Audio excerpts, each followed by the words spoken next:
Welcome to English Podcast Pattern, where grammar becomes simple, powerful, and part of your everyday English. Today, we're diving into a powerful tense that many learners struggle with: the past perfect tense and the secrets that make it easy to master. Let's unlock it together. So, what's the past perfect? It's a tense we use to talk about an action that happened before another action in the past. Think of it this way. Two things happened in the past. The past perfect shows us which one happened first. Example, I had eaten before she arrived. I ate is the first action. She arrived is the second action. We want to show this order clearly. That's why we use past perfect. How to form it. Structure secret subject. Plus had plus past participle examples. I had finished the report before the meeting. She had gone to bed when I called. It's always had. For all subjects, I, you, he, she, it, we, they, and then the past participle, gone, eaten, played, done, seen. When do we use it? This is the big question. We use past perfect when.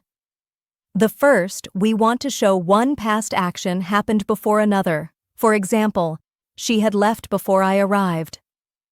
The second, we talk about experiences or life situations that happened before a certain time. For example, he had never flown before the trip. The third, we explain causes or reasons for a past result. For example, he wasn't hungry because he had just eaten. Use past perfect with time expressions like before, after, when, by the time, already, just, never. Life hacks for remembering it. Let's make it stick with easy tricks. Life hack 1. The past of the past. If two things happened in the past, the one that happened earlier, use past perfect. For example, I had studied English before I moved to London. Life hack 2. Trigger words are past perfect. See words like already, never, just, by the time? You probably need past perfect. Life hack 3. Use timelines. Draw two dots in the past. Label the first with past perfect, the second with past simple. Common mistakes. Mistake. I didn't knew she had came. Correction. I didn't know she had come. Only the second verb is past perfect. Use the correct past participle. Mistake. Using past perfect when there's only one past event. Don't say, I had watched the movie. Just say, I watched the movie. Use past perfect only when comparing two actions in the past. Final examples to practice. When I got home, the film had started. They were tired. They had worked all day. I hadn't seen her for years before that day. So now you know the real secrets of the past perfect, how to form it, when to use it, and how to remember it with smart hacks. Practice it. Use it in real situations. And soon you'll speak with more clarity, more logic, and more confidence. Don't forget to like, comment, and subscribe for more lessons just like this. And tell us, what's your best example with past perfect? Now, let's explore the secrets and practical tips for mastering the past perfect tense, as presented in our educational podcast. This episode offers clear explanations and useful life hacks to help you understand not only how to form the past perfect, but also when and why to use it effectively. Welcome everyone to English Podcast Pattern, where grammar becomes simple, powerful, and part of your everyday communication. Today we're diving deep into the past perfect tense. I'm excited to get into it. So what's the core idea behind the past perfect again? Well, think of it as the tense that lays out which action happened first in the past. It's like two past events, and you need the timeline clear. Like, I had eaten before she arrived. So basically it tells us which event preceded the other. Exactly. The earlier event gets the past perfect treatment, and the later one uses the simple past. It's all about clarity and order. Right. That makes perfect sense. Now, how do we form it? All right, forming it is pretty formulaic. You've got the subject, then had, and then the past participle of the verb like gone, eaten, or played. So if I say I had finished the report, That's the formula in action, yeah? Exactly. And it's uniform for all subjects. Whether it's I, you, he, she, it, we, or they, it's always had plus the past participle. Yep. Consistency is key. But sometimes learners mix up the participle form. Do you have any tips on that? For sure. One big tip is to really practice the irregular forms, like gone, not went, and come, not came. It's like you need to commit those to memory so the form stays correct. That's definitely a challenge. I mean, it's easy to say the wrong form if you aren't careful. Absolutely. And another neat trick is to pair the past perfect with time expressions like before, after, by the time, or even already, or just. Yeah, exactly. These clues help reinforce which event occurred first. Right, so those time expressions basically trigger the need for the past perfect. Correct. And that brings us to its usage scenarios. We use it when you want to show that one past event happened before another, or when explaining causes behind a result. For example, he wasn't hungry because he had just eaten. So it's not just about order, it can explain reasons too. Exactly. And it's also handy when discussing experiences that occurred before a certain moment. Let's say he had never flown before the trip. That way, you know his experience level was different at that point. That's a solid point. It really gives a richer background to a story. Absolutely. Now, here comes some life hacks for remembering it. One is to think of it as the past of the past. For instance, I had studied English before I moved to London. It's like a mental timeline. I like that. Past of the past is a catchy phrase. It makes it stick in your mind. Right. And another trick is to identify trigger words. Words such as already, never, just, or phrases like by the time should put the past perfect on your radar. Yeah, so every time you hear those, think, okay, need past perfect here. Exactly. And sometimes drawing a simple timeline with two dots, one labeled past perfect and one labeled simple past, helps teachers and learners visualize the sequence. Definitely. That's a smart move. I can see teachers using that in the classroom. Now we should address common pitfalls too. There's plenty of mistakes learners make, like saying, I didn't know she had came. That one mixes up forms. Right, because it should be, I didn't know she had come. Misusing past perfect can definitely trip you up if you're not cautious. Precisely. And another common mistake is using the past perfect when it's not really needed. Like saying, I had watched the movie when there's only one action. Yeah, It's best reserved for when you're comparing two past events. now that you mention it, I wonder if sometimes strict grammar rules might stifle variance in storytelling. I mean, do you think there's ever a creative exception? That's a fair point. While rules help clarity, in creative writing, you might bend them slightly. However, for clear communication, especially in teaching, keeping to the standard usage is crucial. Right. I totally see that balance. It's like playing jazz with grammar, knowing when to improvise and when to stick to the script, so to speak. Ha. Exactly. And think about practical examples. When I got home, the film had started. Or they had worked all day, so of course they were tired. These examples show how the past perfect neatly organizes our timeline. Yeah, those examples make it super clear. The structure really highlights the order of events. And that's really the power of the past perfect. It not only reinforces clarity, but also aids the listener or reader in understanding the cause and effect in narratives. It really does give depth. I remember struggling with it at first until I started using those timeline tricks. I know what you mean. Personal experience can reinforce the learning. Just like our life hack, label those moments on a timeline and let your brain say, oh, that happened before that. Yeah, it's almost like creating little story maps in your mind. Exactly. And once you practice it, using it in real conversations or writing, it becomes second nature. You see, the idea is to make your narrative flow logically, with each event clearly sequenced. Absolutely. So, to wrap it up, we've talked about what the past perfect is, how to form it, when to use it, and even some life hacks and pitfalls along the way. Yep, that's the real secret. Practice in context. Use simple timelines, trigger words, and check your verb forms. Soon, you'll be giving your stories that extra layer of clarity, logic, and confidence. Right. And remember, keep practicing. Whether you're writing your next email or narrating a story, The past perfect is your secret weapon. Thanks for diving deep with me. Exactly. Thanks everyone for joining, and keep exploring grammar with purpose and confidence. Until next time. Welcome to the episode where we mix stories with grammar magic. Today we're exploring a tale about a lost passport and the secret powers of the past perfect. Oh, that sounds fascinating. A lost passport and grammar? Count me in. Right. So imagine this. Mira, a young woman in Istanbul, had been planning her dream trip to Paris for, months. She booked her flights, reserved a hotel, even scribbled down a list of cafes to visit. Wow, that's so relatable. Planning every little detail and then something goes wrong, huh?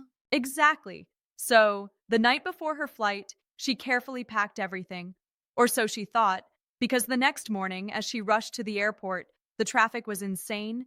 She reached the check in counter only to be asked, "Can I see your passport, please?" Yep, and that's when things took a dramatic turn, right? Right. And here's where the past perfect steps in.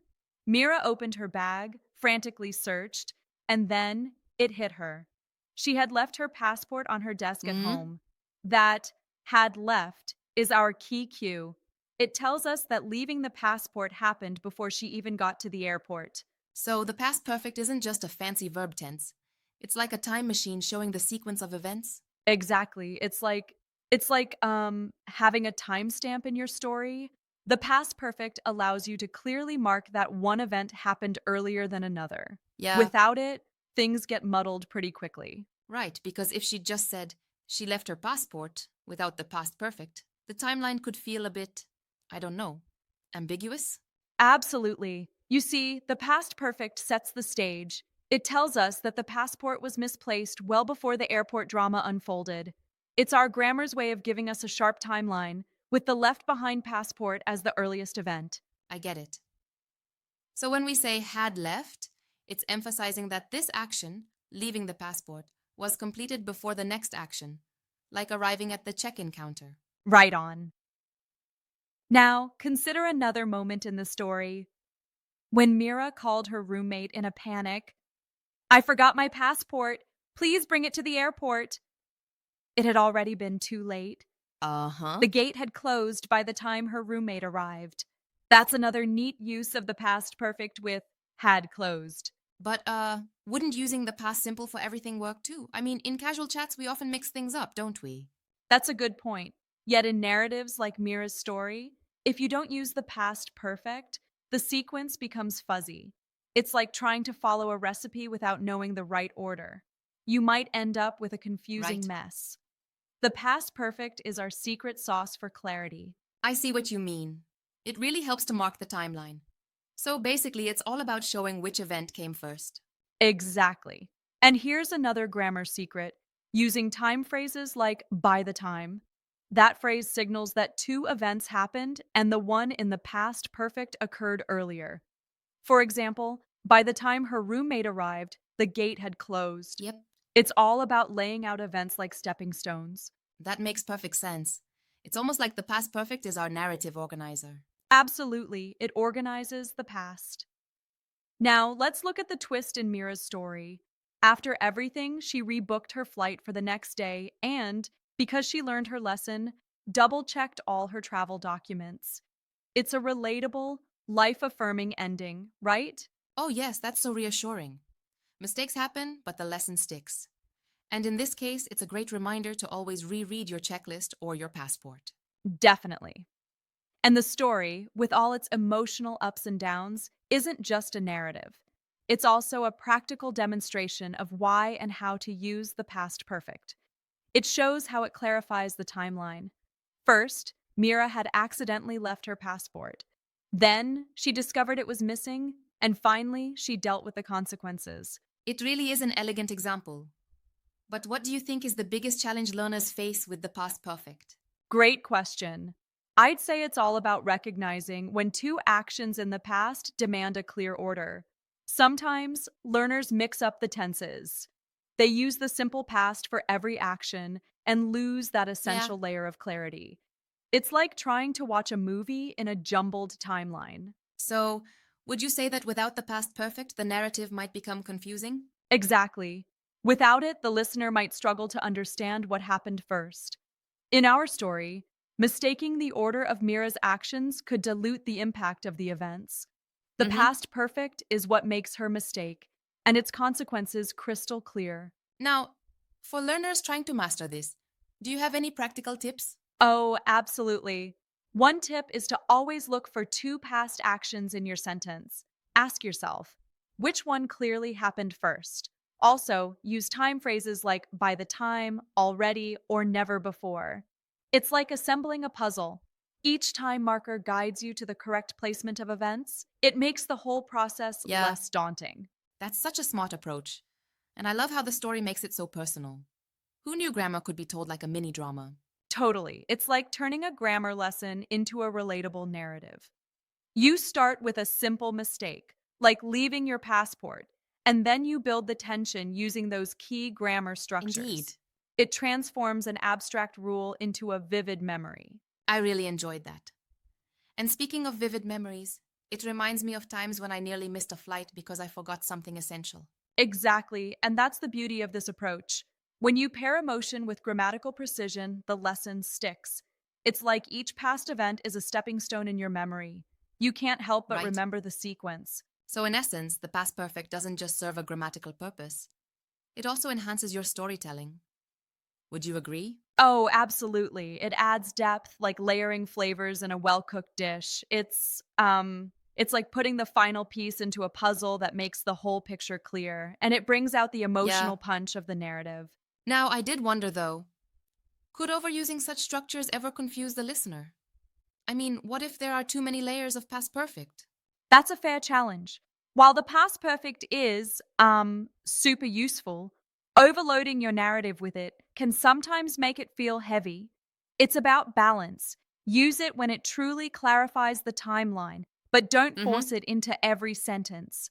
Clarity over clutter is the goal. That makes total sense. It's important to be aware of when its use is truly necessary rather than just applying it everywhere. Exactly. And as we think back on Mira's story, it stands as a strong example. A clear sequence of events where the past perfect pinpoints the mistake's origin and its aftermath. Every learner can take that as a cue. Think of every timeline in your story and decide where that extra layer of clarity is needed. I really appreciate that practical angle. Plus, it gives a memorable, almost cinematic quality to the grammar lesson. Well put. Remember, the past perfect isn't just a grammar rule, it's a tool for storytelling. It helps you articulate regret, surprise, even cautionary tales like Mira's lost passport adventure. Right. And that's a wrap on our discussion today. Mixing real-life drama with grammar insights. Any final thoughts for our listeners? Just this. Next time you recount a past event, think carefully about the sequence. Ask yourself, which action had already been completed before the next happened? And maybe, like Mira, double check your passport list. Yeah. Haha, absolutely. Thanks for this engaging dive into the mysteries of the past perfect. It's been eye-opening and fun. My pleasure. Until next time, keep practicing and let every missed passport or grammatical error lead to a better, clearer story. Catch you then, and happy learning to all out there.